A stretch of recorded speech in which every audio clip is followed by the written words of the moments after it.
రక్షాబంధం చేస్తున్నారు.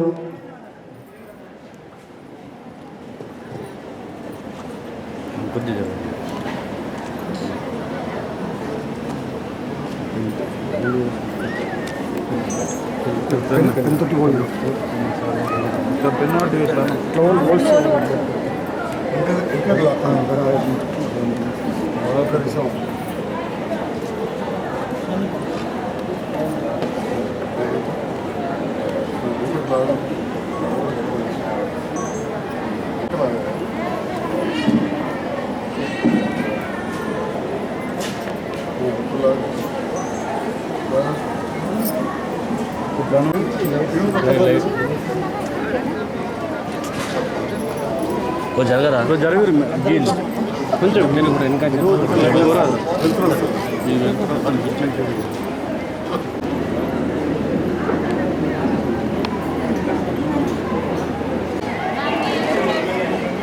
అజయ్ సార్ గారు మరియు రాధికా మేడం గారు వేదికపైకి రావాల్సిందిగా కోరుతున్నాం. అట్లాగే జడ్పీ చైర్పర్సన్ రావా వసంత గారిని,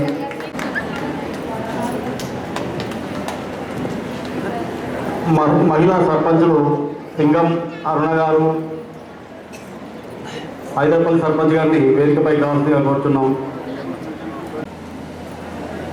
మార్కెట్ కమిటీ చైర్మన్ దామోదరరావు గారిని, సింగిల్డో చైర్మన్ మైపాల్ రెడ్డి గారిని మరియు రైతు సమన్వయ సమితి అధ్యక్షులు రవీందర్ రెడ్డి గారిని పిలుపు మేరకు ఈరోజు మన జగిత్యాల మండలంలో మన ప్రీతం నాయకుడు సంజయ్ కుమార్ గారు సార్ ఆధ్వర్యంలో వివిధ రంగాల్లో ప్రతిభ చూపినటువంటి మహిళలకు సన్మాన కార్యక్రమించి వారిని గౌరవించుకోవాలనే ఉద్దేశంతో ఏర్పాటు చేసిన కార్యక్రమానికి వచ్చేసిన ఇదే కాకుండా ఎన్నో మంచి మంచి కార్యక్రమాలు తీసుకుని మహిళల అభ్యున్నతి కోసం మహిళలకు ఇబ్బంది కాకుండా ఉండాలని ఎన్నో కార్యక్రమాలు తీసుకున్న విషయం మనందరికీ తెలుసు. అందులో భాగంగానే పిలుపు మేరకు మరి ప్రభుత్వం మహిళలకు చేస్తున్నటువంటి సంక్షేమ కార్యక్రమాలు మహిళల పట్ల ప్రభుత్వం ఉన్నటువంటి చిత్తశుద్ధి ఏదైతే ఇక్కడికి మహిళా దినోత్సవం 3 రోజుల పాటు ఘనంగా నిర్వహించాలని కేటీఆర్ గారు పిలుపు మేరకు ఈరోజు జగిత్యాల అర్బన్ అండ్ రూరల్ పరిధిలోని మహిళ ఈ కార్యక్రమానికి వచ్చేసినటువంటి గౌరవం మహిళలకు అవకాశాలు ఇస్తూ మరి ఇక్కడ ఉన్న మహిళలు మనం వారు ముందుండి మగవారికి ధీటుగా వారు కూడా రాజకీయాలు అయితేనేమి ఏ కార్యక్రమాలలో కూడా వారు ముందుండాలి. మరి కేసీఆర్ గారు కూడా 9 మంది అక్క చెల్లెళ్ళు వారు ఆడపిల్లల బాధలు ఏదున్నా వారికి చిన్నప్పటి నుంచి చాలా తెలుసు. ఎందుకంటే ప్రతి రాఖీ పౌర్ణమి సందర్భంగా మనం వారికి రాఖీ కట్టడం మనం అన్ని అంటే ప్రతి కుటుంబంలో ఒక అక్క చెల్లెలు ఏ విధంగా మనం గౌరవించుకుంటుందో సాటి గౌరవ శాసనసభ్యులకు వారు చెప్పడం మరి ఇందాక రాజకీయాలు చేసుకొని మరి ఇప్పుడు మన జగిత్యాలకు రావడం మరి రేపు ఇల్లు కూడా ఇంకా కార్యక్రమాలు చాలా ఉన్నాయి. మరి ఇట్లాంటి ఇంకా దిగ్విజయంగా చేయాలని కోరుకుంటూ మరొకసారి మహిళలందరూ కూడా శుభాకాంక్షలు తెలియజేస్తూ ఈ అవకాశం ఇచ్చేందుకు ధన్యవాదాలు. సామాజికంగా 50% ఉన్న మహిళలను రాజకీయంగా ఆర్థికంగా వారిని పురుషులతో సమానంగా ఉంచాలనే దృక్పథంతో అనేక అవకాశాలను ఈ ప్రభుత్వం ఇస్తూ ఉంది. గతంలో రాజకీయంగా స్థానిక సంస్థల పదవుల్లో కేవలం 33% ఉన్న రిజర్వేషన్ను గౌరవ ముఖ్యమంత్రి కేసీఆర్ గారు 50% రిజర్వేషన్ పెంచారు. కారణం ఏంటంటే మహిళలు రాజకీయంగా గ్రామ స్థాయి నుంచి రాష్ట్ర స్థాయి వరకు కూడా నాయకత్వం వహిస్తే మహిళ యొక్క అభ్యున్నతులకు బాటపడతారనే ఆలోచనతో వారికి పురుషులకు నీట్గా మహిళను పెంచే విధంగా వారు చేస్తున్న కార్యక్రమాన్ని మనందరం కూడా స్వాగతించాలి. రాబోయే కాలంలో ఈ కేసీఆర్ గారికి అండగా మనం ఉందాం. మహిళా సంక్షేమ కార్యక్రమాలు మహిళా దినోత్సవం జరపాలని మరి కేసీఆర్ గారి యొక్క ఆలోచనకు అనుగుణంగా ఈరోజు ఇక్కడ జగిత్యాల అర్బన్ రూరల్ మండలికి సంబంధించిన మహిళా దినోత్సవ కార్యక్రమాన్ని తీసుకున్నందుకు గౌరవ శాసనసభ్యులు గారికి ప్రత్యేకంగా ధన్యవాదాలు తెలియజేస్తూ లేదు, ప్రతి ఒక్క మహిళ ఒక శక్తి. ప్రజల మధ్యలో ఉన్న మీ అందరికీ కూడా గౌరవంగా సన్మానం చేయాలని చెప్పేసి ముఖ్యమంత్రి గారు 3 రోజుల కార్యక్రమంలో భాగంగా ఈరోజు మన జైత్యాల రూరల్ అర్బన్ మండలాన్ని మీ అందరికీ కూడా మనస్ఫూర్తిగా హృదయపూర్వక అభినందనలు ముందుగా తెలియజేస్తూ ఈ యొక్క కార్యక్రమానికి స్త్రీ లేనిదే ఏమీ లేదు, అంత శూన్యం. కాబట్టి తెలంగాణ రాష్ట్రం వచ్చిన తర్వాత ఈరోజు ప్రతి పథకంలో మనకు ప్రాధాన్యత ఇస్తున్నారు. ఏ పథకాన్ని చూసినా కూడా గతంకు ఇప్పటికి పోల్చుకుంటే గతంలో కళ్యాణ లక్ష్మి పథకం లేదు. ఈరోజు ఆడపిల్లలు వారి కుటుంబం కష్టాల పాల్గొవద్దని చెప్పేసి కళ్యాణ లక్ష్మిగా ఒక మేనమామ ఘట్టంగా ఈరోజు 1,110 రూపాయలు ఇస్తుంది. అదేవిధంగా పెళ్ళైన తర్వాత మరి వారి అమ్మాయికి పిల్లలు పోతే ఈరోజు వేరే దవాఖానాల్లో అయితే దాదాపు 25,000 బిల్లు ఇస్తారు. ఆ విధంగా ఖర్చు రావద్దు అని చెప్పేసి ఈరోజు గవర్నమెంట్ హాస్పిటళ్లలో గైనకాలజిస్టులు అదేవిధంగా వేరే డాక్టర్లు 32 మంది ఉన్నారు. ఆ విధంగా వారికి ఉచితంగా డెలివరీ చేసి అబ్బాయికి 12,000 అమ్మాయికి 13,000 ఇచ్చి తల్లిగారింటిగా నుంచి అత్తగారింటికి సాగనంపే విధంగా ఈరోజు కేసీఆర్ కిట్ పథకం ఇస్తుంది. ఊరికే వదిలేవు, ఆడబిడ్డలు కూడా గర్వంగా వాళ్ళ కాళ్ళనే నిలుచోవాలని చెప్పేసి ఈరోజు అనేక సంక్షేమ పథకాలు తీసుకొస్తుంది. మన భద్రత కోసం షీటింగ్స్ తీసుకొచ్చింది. ఆడవాళ్ళు కూడా విభక్త్యంతరంగా రోడ్డు మీద తిరిగే విధంగా ఉండాలి, వాళ్ళకు కూడా భద్రత కల్పించాలని, ఆ సేవలకు తగినంత గుర్తింపించి సన్మానం చేయాలని చెప్పేసి ఈ కార్యక్రమాన్ని తీసుకోవడం జరిగింది. దానికి విచ్చేసిన మీ అందరికీ కూడా పేరు పేరున హృదయపూర్వక అభినందనలు కృతజ్ఞతలు తెలియజేస్తూ ఈ అవకాశం ఇచ్చినందుకు ఇక్కడికి విచ్చేసిన మా ప్రజాప్రతినిధులు అర్బన్ రూరల్ మండల ప్రజాప్రతినిధులు అన్న సంజయ్ గారికి ప్రత్యేక ధన్యవాదాలు తెలియజేస్తున్నా. జై హింద్, జై తెలంగాణ. ఏర్పాటు చేసిన కార్యక్రమంలో ముఖ్య అతిథిగా చేసిన సోదరి జడ్పీ చైర్పర్సన్ వసంత గారికి, వచ్చిన నా భార్యకు హృదయపూర్వక నమస్కారాలు. మహిళా దినోత్సవ శుభాకాంక్షలు తెలియజేస్తాను. చాలా లేట్ అయింది, అందరూ భావించద్దు. మీరు అందరూ కూడా చూస్తున్నారు, తెలంగాణ రాష్ట్రం ఏర్పడిన తర్వాత ముఖ్యమంత్రి గారు ఎన్నో కార్యక్రమాలు తీసుకున్నారు. వాటి విషయంలో ఇక్కడ ఉన్న వాళ్ళందరూ కూడా చాలా ముఖ్య నాయకులే కాబట్టి, చదువుకున్న వాళ్ళే ఉన్నారు కాబట్టి బీడీపీ చంద్రు, కళ్యాణ లక్ష్మి, కేసీఆర్ కిట్ ఇవన్నీ కూడా ఉంటున్నాయి, మీకు తెలుసు. ఇప్పటికే కూడా మా నాయకులు మాట్లాడుతూ చెప్పారు. దీంతో పాటుగా ఈ వారోత్సవాల సందర్భంలో ఇక్కడ వేదిక మీద ఉన్న వేదిక, అదేవిధంగా వేదిక పైన ఉన్న మా నాయకులందరినీ కూడా కోరుతా ఉన్నా, వేదిక పైన ఉన్న మా నాయకులందరినీ కూడా గౌరవ యువ నాయకుడు, గౌరవ మంత్రివర్యులు, పార్టీ అధ్యక్షులు కొన్ని విషయాలు చెప్పడం జరిగింది. ముఖ్యంగా ఈ మండల లెవెల్లో, జిల్లా లెవెల్లో కార్యక్రమాలు ఏర్పాటు చేయడం కాకుండా గ్రామాన వాడలో కూడా మన మహిళల పట్ల కొన్ని దాడులు జరుగుతున్నాయి, వాళ్ళని అవమానించే విధంగా జరుగుతుంది, గృహహింస జరుగుతుంది, వరకట్నంపై ఇబ్బందులు అవుతున్నాయి. వీటన్నింటినీ కూడా మరి ఎలా తట్టుకోవాలి, ఏ రకమైన మనం చైతన్య పాటుగా ఎట్లా తీయాలో మనం మండల స్థాయిలో ఒక అంటే మేము సెలెక్షన్ చేయలేదు, మీ అధికారులకు చెప్పడం. ఎక్కువ బెటర్ పర్ఫార్మెన్స్ అంటే ఎక్కువ మీ దాంట్లో చేసే వాళ్ళని సెలెక్ట్ చేయమని, ఎక్కువ డెలివరీ ప్రస్తుతులు కానీ ఎక్కువ డెలివరీలకు చూసుకుంటున్న వాళ్ళని చేయమని చెప్పడం, మిగతా వాళ్ళు చేయలేదు కాదు చెప్పడం. అట్లనే మీరు కూడా గ్రామాన ఇవాళ సేవ చేస్తున్న మన ఆశ్రమాలకు కావచ్చు, అంగన్వాడీ టీచర్ అమ్మలకు, ఆయమ్మలకు, ఏఎన్ఎంలకు, మన గ్రామ కార్యదర్శికి, పారిశుద్ధ కార్మికులకు, గ్రామాన మహిళా మనులందరూ కూడా, అదేవిధంగా గ్రామాలలో కొంతమంది సేవా కార్యక్రమాలు చేసే మన మహిళా మనులు వాళ్ళకు కూడా మనం 8వ తేదీ నాడు గ్రామాలను చేయాలని కూడా చెప్పడం జరిగింది.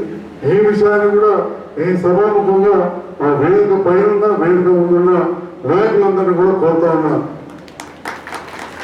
ఎందుకంటే ఒక మంచి సాంప్రదాయాన్ని ప్రారంభింప చేసిన మన కేటీ రామారావు గారు వారు ఇచ్చిన ఆదేశాల ప్రకారం ఈ కార్యక్రమాలన్నీ కూడా చేస్తూ ఉన్నాం. ఇప్పుడు రాయకల్లో కూడా చాలా జిల్లా స్థాయిలో మంత్రివర్యులు మేము జడ్పీ చైర్మన్ గారు మేమందరం కూడా మళ్ళీ కూడా కార్యక్రమంలో పాల్గొంటాం. పట్టణాలను కూడా ఆలోచిస్తున్నాం. మరి అదే రోజు అనుకున్నాం 2 ఉన్నాయని. కాబట్టి ప్రత్యేకంగా మిమ్మల్ని కోరేది ఏంటంటే మనం ఏదో ఇక్కడ మహిళా దినోత్సవం అని చెప్పి మామూలు కార్యక్రమం కాకుండా గ్రామాలు కూడా చేసి మన మహిళలను చైతన్యవంతం చేసే విధంగా చేయాలని చెప్పి కూడా ఈ సందర్భంగా కోరుతా ఉన్నాం. మీ అందరికీ తెలుసు, గౌరవ ముఖ్యమంత్రి గారు కేసీఆర్ గారు వచ్చిన తర్వాత ఏవైతే మహిళలకు బీడీ పింఛన్లే కావచ్చు, వితంతు పెన్షన్లే కావచ్చు, రైతు బీమా కావచ్చు, అదేవిధంగా ఒంటరి మహిళ పెన్షన్లే కావచ్చు, మహిళల పేరు మీద ఇల్లు ఇచ్చే కార్యక్రమం కొంత మెల్లగా నడుపుతున్నాం. తప్పకుండా కరోనా సాగిపోయింది తప్పకుండా అది వస్తుంది. అది కూడా మన మహిళా మండల పేర్ల మీదనే ఇల్లు ఇచ్చే కార్యక్రమం ఉంటుంది ఇల్లు లేని వాళ్ళకు. దాంతో పాటుగా మనం ఎన్నో కార్యక్రమాలు చూస్తున్నాం. రుణాలు ఇచ్చే కార్యక్రమం ఇవన్నీ కూడా మహిళలకే ప్రాధాన్యత ఇస్తుంది మన ప్రభుత్వం. మరి మన ముఖ్యమంత్రి గారు ఎప్పుడు కూడా మహిళల పట్ల గౌరవప్రదంగా చూడాలంటారు. ఎలాంటి మరి ఇవాళ మనందరి సమిష్టి కృషి, మీ అందరి కృషితో ఇవాళ కరోనా కూడా మాయమైంది. పోయిన 2 సంవత్సరాల నుంచి మేము ఏ టైంలో ఎమ్మెల్యే అయినామో కానీ ఇక్కడే కాదు ప్రపంచం అంతా కూడా ఎన్నికమైంది. ఇదే టైంలో నేను ఎమ్మెల్యే అయినాం. మోదీ గారు ఎలక్షన్లు, ఈ సర్పంచులు ఎంపీటీసీలు అవి కానీ 2.5 సంవత్సరాలకు వెళ్ళి కరోనా అసలు ధైర్యం ఎక్కువ కూర్చున్నది నెత్తి మీద. మొత్తం ఆదాయం దిగిపోయింది. మీరు ఊరూరా వేరే దేశాలకు వెళ్ళి మన ఊరుకుంటారు. Muscat, Dubai, Saudi, Malaysia, Singapore ఎక్కడెక్కడో ఉంటుంది. చదువుకున్న అమెరికా, ప్రతి దేశంలో ఇదే బాధ. అసలు ఈ 2.5 ఏళ్ళలో ఒక అడుగు ముందడుగు చేసిన దేశం లేదు. ఇక రష్యా వాళ్ళైతే పొడక సత్తున్నారు. ఇంకా ఆఖరికి మనం ఈ మాత్రం మంచిగా ఎప్పుడిప్పుడే మెరుగైతుంది. ఖచ్చితంగా ఇలా రేపే ఉంది బడ్జెట్. రేపు నేను కూడా మీ అందరి దయతో గెలిచిన అదే అసెంబ్లీ ఉంటా. మన ఆర్థిక మంత్రి ముఖ్యమంత్రి గారు బడ్జెట్ ప్రవేశపెడతారు. టీవీలో చూడండి. ఖచ్చితంగా రేపటి బడ్జెట్ లో కొత్త ఇల్లు, కొత్త పెన్షన్లు, ఈ మంచి ఎన్నో సంక్షేమ కార్యక్రమాలు ఉంటాయని చెప్పి అవన్నీ రేపు అనౌన్స్ అవుతాయని చెప్పి ఈ సందర్భంగా తెలియజేస్తా ఉన్నా. జైత్యాల పట్టణం పెట్టుకుంటే ఇవాళ ఎట్లుంది, ఒకనాటి పరిస్థితి ఏంది, ఇవాళ లేదు. మీరే చూడండి. ఎటు చూసినా రోడ్లు పెద్దగా అవుతున్నాయి. మంచినీళ్ళ కోసం ఎక్కడికెక్కడ నల్ల పైప్ లైన్లు, కొత్త ట్యాంకులు గ్రామాన పట్టణంలో డబుల్ బెడ్రూమ్ ఇల్లు కడతా ఉన్నాం. మెడికల్ కాలేజ్ వస్తుంది. బ్రహ్మాండమైన పెద్ద హాస్పిటల్ కడుతున్నాం. నర్సింగ్ కాలేజ్ అయింది. ఎంతో మంది నర్సింగ్ వైద్యం చేసే పిల్లలు చదువుతున్నారు. సర్కారు దాంట్లో 100 మంది డాక్టర్లు, ఇప్పుడు 100 మంది. ఈ డాక్టర్ లేదన్నది లేదు. ఓ కాలంలో డాక్టర్ ఉంటాడని చెప్పి నేను వింటూ సర్కారు దవాఖాన చెప్పి పాటలు పాడదు. కానీ అలా పరిస్థితి లేదు. మీరు పోవాలి. ఇంకా కొత్త దవాఖాన అవుతుంది. ఒక్క 3 నెలల్లో మనం పోదాం బిడ్డ సర్కారు దవాఖానని చెప్పి పోయే పరిస్థితి ఇప్పటికే వచ్చింది. ఇంకా వస్తామని చెప్పి తెలియజేస్తాము. అదేవిధంగా సర్కారు పోవాలంటే ఏం పరిస్థితి ఉంటే మీరు ఊరే అమ్మా సర్కారు బడికనే పరిస్థితి ఉంటే మేము కూడా సర్కారు బడికనే పరిస్థితి కూడా రేపు వస్తామని చెప్పి సందర్భంగా తెలియజేస్తాం. కొత్తగా 7,000 కోట్లతోటి ప్రతి స్కూల్ కూడా మంచిగా చేస్తున్నది ప్రభుత్వం. ప్రతి స్కూల్లో ఇంగ్లీష్ మీడియం పెడుతున్నది ప్రభుత్వం. బీద బలైన వర్గాల ప్రజలు అటు వైద్యం ఇటు విద్య 2 దొరికే విధంగా చేస్తున్నారు. ఇప్పటికే మీకు తెలుసు, కరెంటు కావచ్చు భారతదేశంలో ఎక్కడ లేదు 24 గంటల ఉచిత కరెంటు. వ్యవసాయంలో పైసలు వసూలు చేస్తాం కానీ ఏనాడు కూడా రైతు బంధు ఇవ్వలేదు. మీ అందరూ తెలియజేస్తున్నారు. మీరు ఆశ్చర్యపడుతున్న ఒక విషయంలో, ఇవాళ మనది రైతు ఆధారిత ప్రాంతం. వ్యవసాయం ఉండొచ్చు లేకపోవచ్చు. వ్యవసాయం నడవకపోతే మన బట్టల దుకాణం కూడా నడవదు, దాని దవాఖాన కూడా నడవదు. గాల సంపాదిస్తేనే గీడి ఖర్చుడు. భూమి లేకపోతే ఆ కూలి చేసి ఎలాగని ఆ కూలి మీద బతికే వాళ్ళే ఎక్కువ. మనకు వేరే ఏం పరిశ్రమలు లేవు, ఇండస్ట్రీస్ లేవు. అయితే వ్యవసాయం మీద బతకాలి, లేకపోతే వ్యవసాయ కూలి మీద బతకాలి. ఆ వ్యవసాయం మీద సంపాదించింది ఖర్చు పెడితే ఇక నాసంటి దవాఖానలో అన్నాసంటి వకీల్లో మేము బతకాలి. ఉన్నవాడే చెప్తున్నాను. వచ్చిన ఆదాయంతో రకరకాలుగా మన జీతాలు బతకాలి. మరి అలాంటి అన్నదాత అదే చనిపోతే పరిస్థితి ఏమైతుండే, మొత్తం వ్యవసాయం అదలాపదలం అవుతుండే. మీరెవ్వరు కూడా కలగా కూడా ఊహించారు. 70,000 మంది అక్క చెల్లెళ్ళు ఏదైతే 60 సంవత్సరాల లోపల రైతులు చనిపోయారో వాళ్ళకి 5 లక్షల చొప్పులు ఇచ్చింది ప్రభుత్వం అని చెప్పి సందర్భంగా తెలియజేస్తుంది. ప్రపంచంలో ఎక్కడ లేదు. ఒక్క తెలంగాణలో ఈ 4 ఏళ్లలో మళ్ళీ చెప్తా ఉన్నా, మనం ఊహించాం 70,000 మంది రైతులు చనిపోయారు. ఒక్క మన జైత్యాల నియోజకవర్గంలో నా కోట్లు వేసిన వాళ్ళు 1000 మంది రైతులు చనిపోయారు. 1000 మంది. జైత్యాల జిల్లాలో 2,900 మంది రైతులు చనిపోయారు. రాష్ట్ర వ్యాప్తంగా ఒక్క రైతాంగాల భార్యలకు 3,500 కోట్లు ఇచ్చాం. మనం ఇవాళ జగిత్యాల జిల్లాలో 115 కోట్లు ఇచ్చినాం. ఒక్క జగిత్యాల నియోజకవర్గంలో నా కోట్లు వేసిన వాళ్ళకు 30 కోట్ల రూపాయల రైతుల కుటుంబాల అకౌంట్లలో పడ్డాయి. ఏ భయం లేకుండా తెలియజేస్తాం. మీరు ఊరూరా వాళ్ళ పరిస్థితి ఏముంటుండే? ఒక్క రూపాయి రాకపో. ఒంటరి మహిళలకు పింఛన్ 2016 ఇస్తున్న ప్రభుత్వం ఏదైతే ప్రభుత్వం తెలంగాణ ప్రభుత్వం.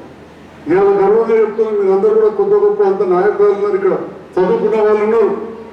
కొత్త గొప్ప నాయకురాలు ఇచ్చిన మహిళా సంఘ నాయకురాలు ఎక్కడన్నా ఎవరైనా బీడీ పింఛన్ ఉండిన అడుగు. జగిత్యాల నియోజకవర్గంలో 22,000 కుటుంబాలకు మనం 2016 కూడా బీడీ పింఛన్ వస్తాం. ఎక్కడ కూడా ఏ నాడు కూడా లేదు. ఈ రకంగా మన తెలంగాణను బంగారు తెలంగాణ చేసే కార్యక్రమం చేశాం. మరి బంగారు తెలంగాణ అంటే ఏంటో ఎక్కించాం. ఇవాళ కళ్యాణ లక్ష్మి ఇస్తే 1,110 ఇస్తే 2 తులాల బంగారం వస్తలేదా తల్లిగా నేను అడుగుతాను కదా. బంగారు తెలంగాణ ఇవాళ బీడీ కార్మికులకు ఇచ్చిన పింఛన్ అదనంగా ఇస్తున్నాం. ప్రభుత్వం రాసిపెట్టుకుంటే 22,000 కుటుంబాలకు మనిషికో 3 తులాల బంగారం జగన్ అవుతుందా లేదా నేను ఇవాళ అడుగుతా ఉన్నా.